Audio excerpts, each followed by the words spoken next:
अब कल एक मैंने देखा वीडियो, मैं अभी सवेरे से चिंतित था कि मेरे ही पुलिस वाले को कोई हथियार दिखा रहा है, लेकिन जो अपराधी है उसको तो बिहार छोड़ना होगा।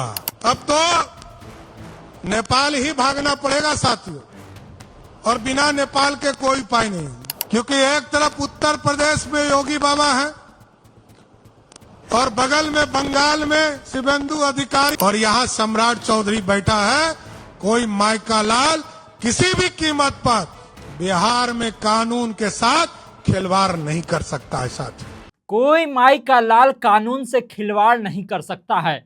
अब तो अपराधी को बिहार छोड़ करके नेपाल ही भागना पड़ेगा, क्योंकि सम्राट चौधरी खुद अपराधी का वीडियो देख करके और पुलिस से उस पर कार्रवाई करने की मांग कर रहे हैं। और ये सारी बात खुद सीएम सम्राट चौधरी ने अपने जुबान से कही है, ऐलान करके कहा है और बताया है कि कैसे एक अपराधी का जब वो वीडियो देखे कि वो उनकी पुलिस पर पिस्टल तान रहा है तो वो बहुत बेचैन हो गए और वो तुरंत कॉल करके कहे कि जल्द से जल्द इस पर कार्रवाई करो। अब देखिए, ये भोजपुर जिले के शाहपुर प्रखंड के बिलौटी गांव का एक मामला था, जो वीडियो सोशल मीडिया पर बहुत तेजी से वायरल हो रहा है। एक युवक है, वो पुलिस के ऊपर पिस्टल तानता है और ये तेजी से वीडियो वायरल भी हो रहा है और खुद सम्राट चौधरी के नजर में भी ये वीडियो आ गया। सीएम ने खुद इस वीडियो को देखा और देखने के बाद बड़ी कार्रवाई करने को कहा।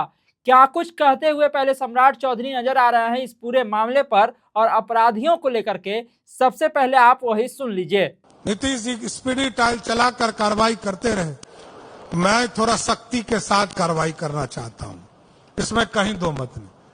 अब वो पूरी तरह सख्ती करना है, इसलिए मैंने कहा अपराधी यदि हमारे पुलिस को कोई चैलेंज करता है, हमारी यहां बहनें बैठी है, हजारों की संख्या में हमारी बहनें बैठी हैं। मोदी जी और नीतीश जी आपके गार्जियन के तौर पर काम कर रहे थे, ये सम्राट चौधरी आपके भाई के तौर पर बिहार में काम कर रहा है। आपको आश्वस्त करते हैं, आपकी सुरक्षा के लिए सारी हदें पार करूंगा, लेकिन बिहार में सुशासन स्थापित करना है।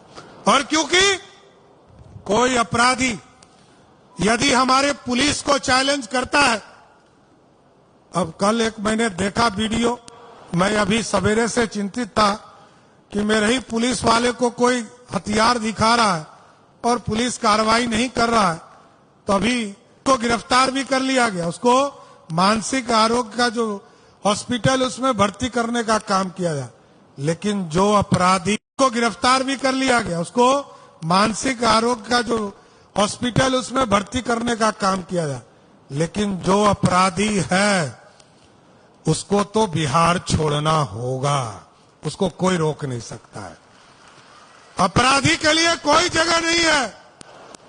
अब तो नेपाल ही भागना पड़ेगा साथियों, और बिना नेपाल के कोई उपाय नहीं, क्योंकि एक तरफ उत्तर प्रदेश में योगी बाबा है और बगल में बंगाल में शुभेंदु अधिकारी जो दादा है वहां बैठ गए हैं, और यहाँ सम्राट चौधरी बैठा है। कोई माइका लाल किसी भी कीमत पर बिहार में कानून के साथ खिलवाड़ नहीं कर सकता है साथियों। इसलिए मैं पूर्ण रूप से आपको स्पष्ट करता हूं, सुशासन स्थापित रहे। हम लोग आज लंबे समय तक देखते थे, पटना का पहचान था कंकड़बाग, और कंकड़बाग को लोग कहते थे कि एशिया का सबसे बड़ा टाउनशिप है, जो 60-70 के जमाने में काम शुरू हुआ और धीरे धीरे वो अब स्लम का इलाका बन। सुना आपने किस तरह से सम्राट चौधरी ने ऐलान करके कह दिया है कि अब अपराधियों को बिहार तो छोड़ना ही पड़ेगा और बिहार छोड़ करके नेपाल भागना पड़ेगा, क्योंकि यूपी में योगी बाबा इंतजार कर रहे हैं और शुभेंदु अधिकारी बंगाल में, मतलब शुभेंदु दादा बंगाल में इंतजार कर रहे हैं, और यहाँ तो सम्राट चौधरी है ही। वो महिलाओं से ये भी कहते हैं कि आप चिंता मत करिए, आपका भाई सम्राट चौधरी पूरा ध्यान दिए हुए है कानून व्यवस्था पर। और जिस तरह से सोशल मीडिया पर ये वीडियो वायरल हो रहा था भोजपुर जिले के शाहपुर प्रखंड के बिलौटी गांव का, आप देखिए कैसे उस वीडियो में जो है एक युवक पिस्टल ताने हुए दिखता है एक सिपाही के ऊपर। कहा जा रहा है कि वहां पर दरोगा भी थे, दरोगा के ऊपर भी वो पिस्टल तान रहा था। पहले तो धमकाता है और फिर उसके बाद पिस्टल तानता है। उस पर भी सम्राट चौधरी बयान देते हुए नजर आए हैं। वो खुद ये बात कह रहे हैं कि मैंने जब सुबह ये वीडियो देखा तो मैं सुबह से बहुत परेशान था और फिर मैंने कॉल लगा करके कहा कि इस मामले में जल्द से जल्द कार्रवाई हो, और उसको जिसने पिस्टल तारा था उसको मानसिक अस्पताल में भर्ती करा दिया गया है। बताया जा रहा है कि जो युवक पिस्टल तान रहा था वो मानसिक रूप से रोगी था और उसको अब जो है अस्पताल में भर्ती कराया गया, और सम्राट चौधरी खुद इस मामले को देख रहे हैं। मतलब इतना तो तय है कि सम्राट चौधरी अपराध को लेकर के थोड़ा सीरियस तो हैं, क्योंकि अगर वो इस तरह से खुद अपराधियों का वीडियो देखने के बाद और खुद कॉल करके कार्रवाई करने की मांग कर रहे हैं, तो आप ये समझ सकते हैं कि सीएम अपराध को लेकर के थोड़ा सा जो है एक्टिव हैं कि अपराध नहीं होना चाहिए, अपराध की रोकथाम के लिए वो तैयार हैं। लेकिन सवाल पुलिस पर भी उठ रहा है कि आखिर पुलिस का डर क्या लोगों में खत्म हो गया है? कैसे आखिर कोई पिस्टल तान सकता है? हालांकि वो तो मानसिक रोगी निकला। हम आपको तमाम सारी वो बात सुनवाए थे जो सम्राट चौधरी अपराध को रोकने के लिए कह रहे थे। आपको क्या लगता है? कमेंट बॉक्स में अपनी राय दीजिएगा। तमाम सारे अपडेट के लिए आप इसी तरह खबर पॉइंट से जुड़े रहिए। यूट्यूब पर देख रहे हमारे चैनल को सब्सक्राइब कर लीजिए, फेसबुक देख रहे पेज को लाइक कर लीजिए। धन्यवाद, नमस्कार।